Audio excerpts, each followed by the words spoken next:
There, Gemini. Welcome to my channel. My name is Linda, and I'm thanking you for tuning in to the energies and influences coming through for you for your weekly reading, April 7th to the 13th of 2019. Gemini, Sun, Moon, and Rising. This is a condensed general reading, so please only take those portions that resonate with you. Cross-watchers' energies are interchangeable. I invite you to subscribe, like, comment, and share. It really helps me out a lot, and it helps to bring your vibration into those future readings. I also send my intentions out for my community and my viewers. Please remember to check out my description box below. Thanks, you guys. And after the reading is a take note moment. Okay, Gemini, off camera I've done a protective blessing. I've shuffled and meditated over these cards just for you. Your first card, it's the general atmosphere. It's the background and the basis of the matter. There's a couple in this reading. You see the Queen of Cups, and they're both looking at each other. These are water energy. Could be even in your chart if you have water in your chart very strongly. It's a Pisces, a Cancer, or a Scorpio. As a man, this is someone who is a healer, he's a counselor, he's wise and calm, and he's composed, and he's caring and he's sensitive, and he's a very good listener because he cares. It's someone that does hold in complex emotions, but he's utterly trustworthy. He's relaxed and non-threatening. They're reliable, and they have a positive outlook. There could be some interest in the arts. This person would be a creative type, and this situation is favorable, especially if it's an artistic pursuit. This is a person that comes through when you need them. See, the fish is a symbol of creative imagination, and he is the master of emotions, and he can change his moods at will. His masculinity is at conflict with the realms of deep emotion. He needs to stay in touch with his feelings. This is working through fears that bring us into that desirable state where we are wishlessly happy. This is using good judgment and fair practices and going that extra mile. And in love, just stop worrying things like a terrier. This person is a perfect diplomat. He does show his emotions less than he talks about them. This is someone that's sensitive and self-possessed. They're compassionate, and they're cool under pressure. They're gentle and trustworthy and emotionally stable. They're responsible and discreet and self-sacrificing. They might be doing things like controlling or concealing emotions, meditating or counseling, ministering, intuiting others' needs, keeping confidences and secrets. It's providing emotional support from a position of strength. This person is a wonderful counselor and advisor. Your second card, and this is how it affects you. The Queen of Cups, Gemini. More water energy person here. Cancer, Scorpio, or Pisces. Or check your rising or moon. This is a person that's empathetic. They're emotional and they're loving. They're a dreamer. They could also be psychic. This is one of the most powerful of the minor arcana cards.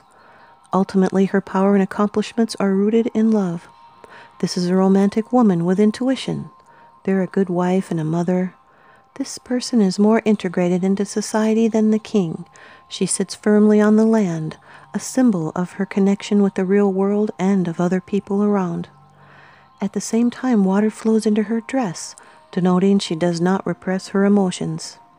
And the throne is decorated with water nymphs and is surrounded by water. This is a person that is beautiful and fair and dreamy, and she contemplates a cup. One of her aspects is she can see visions in a cup, and she also acts, and her activity feeds her dream. She is creative with a strong will, and that enables her to develop her talents. And she draws inspiration from her own life and from the world around her. She's capable of deep romantic love, and she leads with her heart and not her head.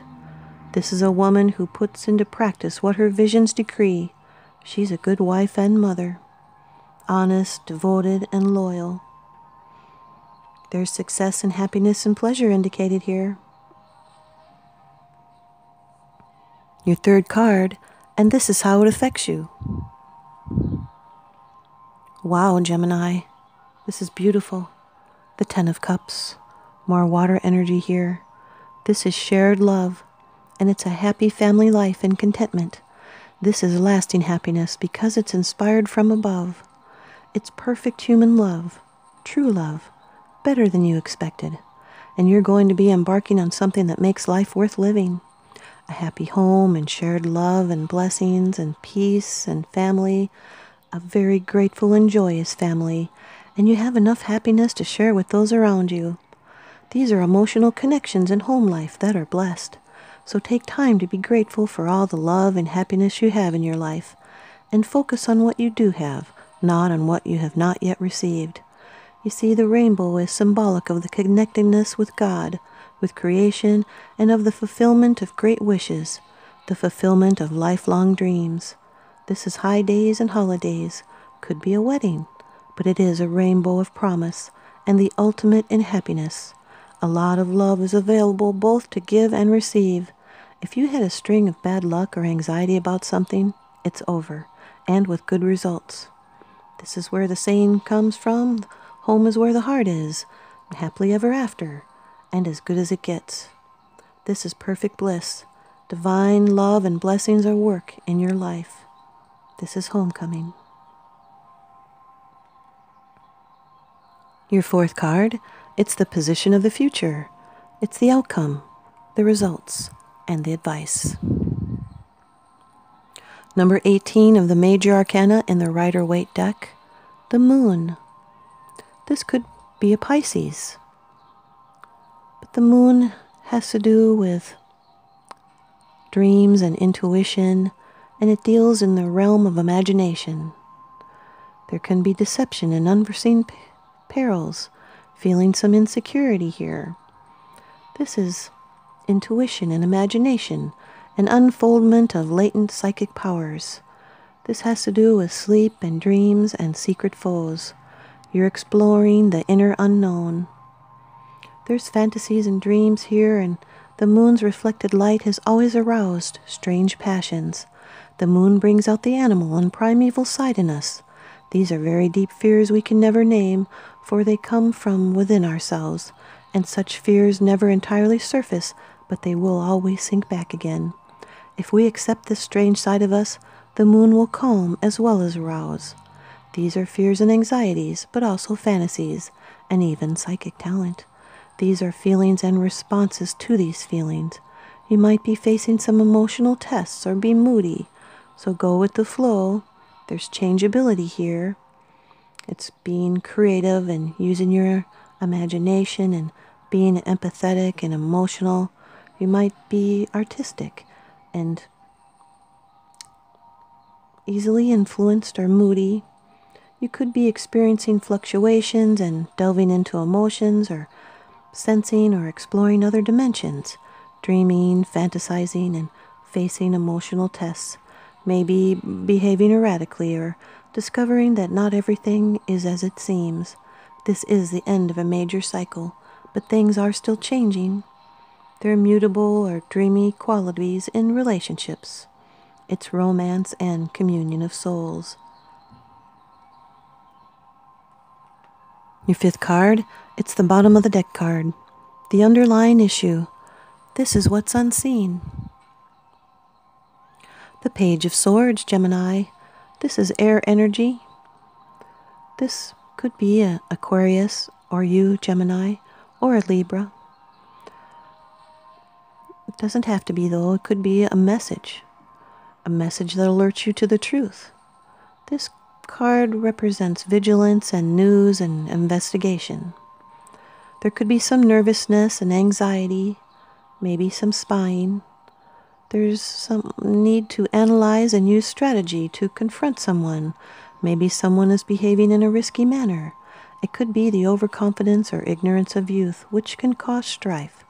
This is not a malicious person, not on purpose, but if anyone gets in their way, they will simply trample them underfoot. It's a person that's extremely strong-willed. They can be a spy or deceitful, and they should not be trusted. Could be someone spreading gossip or rumors. Or it could be just new ways of communication and sharing ideas. As a person, they would be thoughtful and curious and intellectual. A student or a writer, they're youthful and they're cautious. And they seek truth. They seek truth and justice above all else. And they'll take risk in order to get closer to the truth. This is risky communication, maybe even manipulating communication. It's a person of sharp insights. And the situation requires a subtle use of strong mental abilities. So hold on to what brings you clarity. This card points the way to innovation and unconventional and experimental thinking. But it warns against gullibility and ignorance. There's determination and defiance here. And now your advice from the Oracle deck, The Sacred Traveler, by Denise Linn. Answering the call. The time is now, Gemini. You've been called, and the sacred journey always starts with a call. You might feel ready, or you might be uncertain and not willing. I guess that's what that moon card tells us. But when you receive the call, you must respond. If you've been waiting for your life to turn out, the waiting is over. Your true and authentic life is happening. If you've been hoping for a sign, this is it. Right now you've been called, and a gateway is opening for communication from the spirit realms. The energy of courage surrounds you. You may not know what the future brings, but you do know that now is the time to act and go forward. And the Sacred Traveler wants you to know that Spirit is trying to get your attention. Right now your spirit helpers are telling you that this is your time. Listen with your heart. Your time is now. Do it now. Throw your shoulders back and take a deep breath and plunge forward. The waiting is over. No matter what concerns or hesitations you may have, in the deepest sense, you are ready. So believe and trust. Follow the signs. There will be many, and miracles will abound. Oh, that card gives me goosebumps. Here's your take note moment. We should become more conscious of how we are feeling. Our feelings are monitoring our thoughts for us. Our feelings tell us whether we are thinking good thoughts or thoughts that are not good for us. Our feelings are constantly relaying messages to us. We just need to listen. Thanks, you guys. I hope you stay tuned in and leave me a comment or a thumbs up, and please subscribe. Now remember, what goes around comes around, so I'm sending you out love and light and blessings. Thanks for watching.